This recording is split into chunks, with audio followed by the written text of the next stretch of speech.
이런 일이 또 일어났다고 합니다. 토론토에서는 부동산 사기가 며칠 전에 기사를 봤었는데 가족들이 모르게 집이 팔려버린 사건이 있었는데 이게 또다시 일어났다고 합니다. 한번 어떤 일이 있었는지를 한번 보도록 할게요. 네, 안녕하세요. 케부자입니다. 시청하시기 전에 구독하기, 좋아요 부탁드립니다. 이 두 번째 일어난 지금 사기 사건이어서 기사가 또 지금 막 나오고 있습니다. 토론토 지역에서 나긴 했지만 뭐 이런 일은 밴쿠버에서 날 수도 있고 뭐 캘거리에서 날 수도 있고 그죠? 그러니까 어떤 일이 있었는지 한번, 이 기사가 너무 길고 좀 복잡한 얘기라 제가 이해한 대로 대략적으로 한번 얘기를 해볼게요. 네, 이 집 우리 얘기하면 뭐 작은 뭐 할아버지, 뭐 둘째 작은 할아버지 이런 식으로 그레이트 엉클, 그러니까 그레이트 엉클 작은 할아버지 같은 느낌이에요. 이 사람이 롱텀 케어로 이사를 갔대요. 첫 번째 케이스는 외국으로 장기 휴양을 간 사이에 일어났었는데, 이번 케이스 같은 경우는 롱텀으로 이사 가서 남은 가족들이 그 비용을 내야 되거든요. 그러다 보니까 이제 이 집을 렌트를 해야 되겠다 싶어 가지고 거기 렌트를 하려고 준비하는 과정 중에 이 집이 자긴 할아버지는 모르게, 그러니까 가족들도 모르게, 그리고 퍼미션도 없이 이 집이 부동산 사이트에 올라갔다는 거를 알게 됐고요. 그리고 그 집에 대해서 오퍼가 갑자기 막 들어오기 시작을 했대요.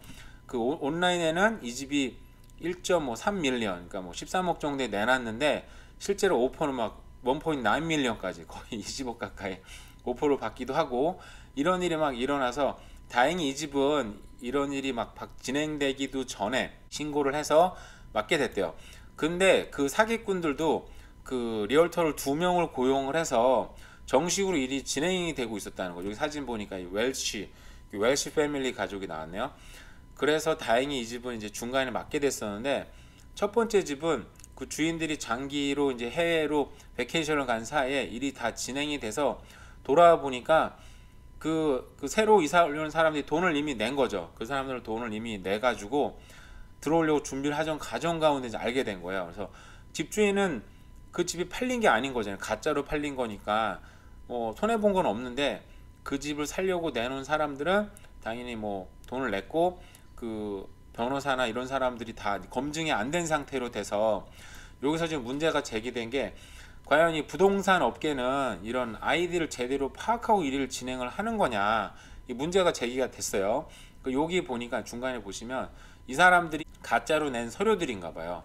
근데 여기 있는 온타리오주 드라이버 라이센스나 여기 라이센스들이 다 가짜로 판명이 됐고, 중간에 회사 어디 다닌다고 얘기를 했는데 그런 것들도 다 가짜로 판명이 됐다고 합니다. 그러니까 중간에 살 테넌트가 들어오려고 했기도 했고, 그냥 테넌트들도 가짜였대요.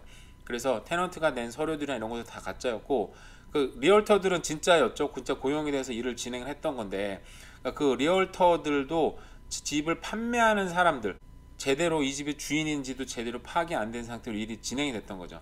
그 외에도 굉장히 복잡한 얘기가 많아서 어쨌든 우리가 지금 집을, 뭐 이게 정말 자주 일어나는 일도 아니고, 캐나다는 이런 일 진행할 때 변호사도 고용이 돼서 일을 하고, 당연히 저도 집을 뭐 몇 번 사고 팔고 하고 했었었는데 이런 상상을 못 하잖아요. 사실 이게 거짓말일 거라고는. 근데 어쨌든 이런 일이 지금 2번이나 일어났기 때문에 우리가 집을 사고 팔 때, 사실 저도 모기지를 이번에 받으려고 노력을 해봤는데 뭐 내야 되는 서류들 중에 어떤 계약서에 제가 이름이 없다고, 원래는 그게 그전까지 한 번도 문제가 안 되는데 없다고 연락을 한번 받았어요. 그래서 아이디를 정확하게 파악을 하네 생각은 들었는데, 이런 일이 있다 보니까 좀 더 강화돼서 지금 일이 진행이 되는 것 같습니다. 아마 이 자세한 기사는 아마 한국 기사님들이 또 기사를 낼 것 같아요. 왜냐면 이게 2번이나 있었고, 지금 나름대로 부동산 업계에서 핫 이슈이기 때문에 좀 자세한 기사는 볼 수 있을 것 같습니다. 우리가 집을 지금 살려고 준비하시는 분들은, 그러니까 리얼터를 통해서 그쪽 상대방 아이디를 좀 더 확실하게 그쪽에 이제 그 구매자들이 신원을 확실하게 파악하는 게 좀 중요한 것 같습니다. 네, 부동산 영끌족, 한국만 오는 거 아니네. 영국 등 유럽도 신음. 지금 영국 같은 경우에는 77만 가구가 대출이 부실이 될 것 같다고 전망을 했고요. 주식담보대출 이자가 2배로 뛰다 보니까 미국도 상황이 비슷하더고요. 그 주택시장도 침체되다 보니까 한 10% 정도 더 하락하지 않을까, 이게 예측을 했다고 합니다. 이게 영국하고 미국 얘기잖아요. 그러다 보니까 어제 제가 얘기했던 뭐 TD나 RBC나 다 지금 대략적으로 비슷한 부분이 있습니다. 그죠? 앞으로 아니면 고점 대비해서 10% 떨어질 수도 있고, 근데 뭐 뭘 봄이나 여름까지 이후에는 좀 더 약간 상승이 있을 수도 있다라는 게 아마 세계 공통적으로 약간 나오는 그런 전망이기도 한 것 같아요. 제가 어제 말씀드렸던 주택시장 위축 올해도 이어질 거, TD 보고서입니다. 근데 제가 어제 빼놓은 부분이 있는 것 같아요. 어제 소개시켜드린 거 외에도 여기 보시면, 자, 캐나다 얘기입니다. 자, 금감원 측은 신청자의 적용 일명 스트레스 규정을 새해 들어 재검토하고 있다고 밝혔습니다. 근데 이게 제가 알기로는 이게 좀 부동산 업계에서 완화해달라고 얘기를 했는데, 근데 지금 금감원 관계자는 가계부채가 사상 전례 없는 수위에 달하고 금리도 거듭 인상된 상황에서 스트레스 테스트는 무리하게 집을 구입하는 사례를 억제하는 역할을 하고 있다. 자, 이 규정을 검토하는 과정에서 또 다른 규제 조치를 도입해야 할지 여부를 확인할 것. 그러니까 어떻게 보면 좀 더 강화하겠다고 지금 약간 뉘앙스를 낸 것 같아요.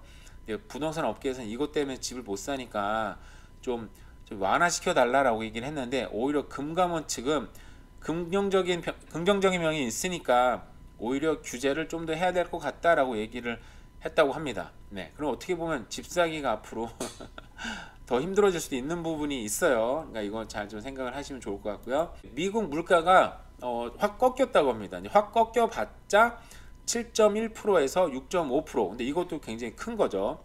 여기 보면 이제 중간에 그래프가 나오는데, 여기 보이시죠? 네, 올 여름에 9.1% 이때 난리가 났었죠. 그러다가 지금 점점점 떨어져서 그래도 6.5%까지 떨어졌다고 합니다. 그러다 보니 미국 연준은 지금 베이비 스텝을 하든지 아니 멈추든지, 이게 지금 굉장히 커졌죠. 시장의 기대가 좀 커졌고, 근데 변수는 주거비는 계속 고공행진을 한다고 합니다. 왜냐하면 지금 아까 얘기했지만 집 사기가 결코 쉽지 않아요. 절대 쉽지가 않습니다. 절대 쉽지가 않다 보니까 지금 어쩔 수 없이 지금 렌트를 살게 되고, 그리고 렌트는 수요가 높아지니까 이제 렌트비를 올려도 렌트를 갈 수밖에 없는 사람들이 많이 있죠. 캐나다는 더군다나 작년에 45만 명의 이민자가 들어왔고, 올해도 50만 명을 목표로 해서 이제 이민자가 계속 들어오고 있습니다. 그리고 지금도 주거 난이긴 하니까 당연히 렌트비는 지금 최소한 유지를 한다든지 아니면 더 오르든지 할 수도 있겠죠. 그래서 지금 오늘 주식 시장은 지금 베이비 스텝과 여러 가지 기대가 차기 때문에 지금 시장은 지금 굉장히 지금 막 날아가고 있는 입장인 것 같아요. 그러니까 7.1%에서 6.5% 꺾였죠. 그래도 0.6%가 꺾이다 보니까 시장의 기대가 많이 커진 것 같습니다. 네, 그리고 제가 여러 기사들을 좀 보다가, 네, 여기 밴쿠버에 있는 차이나타운에 굉장히 저렴하게 먹을 수 있는 식당, 사진 보면 굉장히 먹음직스러워. 제가 한번 저도 시간이 되면 한번 가보고 싶다 이런데, 저도 근데 캘거리에서는 제가 이런 차이나타운에 있는 중국 식당에 가끔 갔는데 거기에 진절비프나 굉장히 맛있는 게 있는데, 희한하게 밴쿠버 오니까 진절비프를 안 팔더라고요. 제가 본 데가 별로 없어요. 진절비프가 되게 대표적인 요리임에도 불구하고 별로 파는 데가 없는 거 보니까 좀 비프라서 비싸서 그런 것 같기도 하고, 잘 모르겠지만 여기가 그래도 밴쿠버에서는 굉장히 저렴하고 맛있는 곳이라고 합니다. 한번 사진을 봐볼게요. 여기 보니까 근데 캐시 온리입니다. 당연히 세금적인 면에서 좀 도움을 받는 부분이 있어서 가격을 좀 저렴하게 하나 봐요. 근데 투 아이템에 스티키 라이스 주는데 이제 제일 비싼 게 11.75. 요즘 또 물가가 장난 아닌데 11.75로 가장 비싼 메뉴를 먹을 수 있는 거 봐서는 굉장히 괜찮은 것 같아요. 사진도 올렸는데요. 나름대로 굉장히 먹음직스럽지 않습니까? 그죠? 그래서 제가 어딨나 한번 찾아보니까, 네, 여기 차이나타운에, 네, 이쪽 거리에 있습니다. 이게 어딨죠? 다운타운 초입에 여기 유명한 차이나타운이죠. 메인 스트리트. 여기에 있는 헤스팅스 거리에 있고요.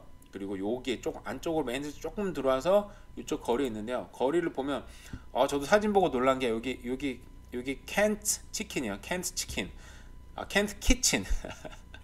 켄트 키친인데 여기가 차이나타운에서 저 놀랐는데 건물 보세요. 세상에. 너무 무섭지 않습니까? 여기 귀신이 나오든 강력 사건이 당장 일어난다고 해도 정말 영화에서나 볼만한 그런 굉장히 좀 암울한 거리에 있는, 아니면 차이나타운에 있는 식당입니다. 그러니까 여기 저녁에 가면 좀 위험할 수 있을 것 같아요. 이게 낮에 점심 때쯤 가보면 한번 괜찮을 것 같긴 한데, 저는 옛날에 유학할 때 여기 헤스팅스 많이 걸어 다녔거든요. 헤스팅스에서 사람들하고 옷도 애들이 친구들이랑 막 다니고 그래서 이 추억이 많은 거리인데, 요 거리는 건물도 새 거로 보이고 굉장히 좋아 보이는데요, 그죠?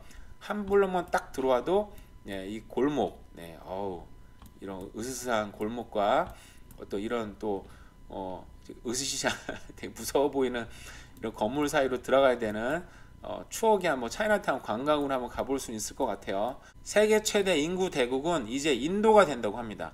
석 달 내에 중국을 제친다고 해요. 중국이 우리는 당연히 세계 최대 인구국이라고 알고 있었는데 불과 3개월 만에 유엔이 이렇게 보도를 했다고 합니다. 그러니까 인도는 현재 14억 1천만 명에서 27년 후에는 17억 명까지 올라간다고 합니다. 와, 근데 그 뒤로는 떨어진다고 하는데요.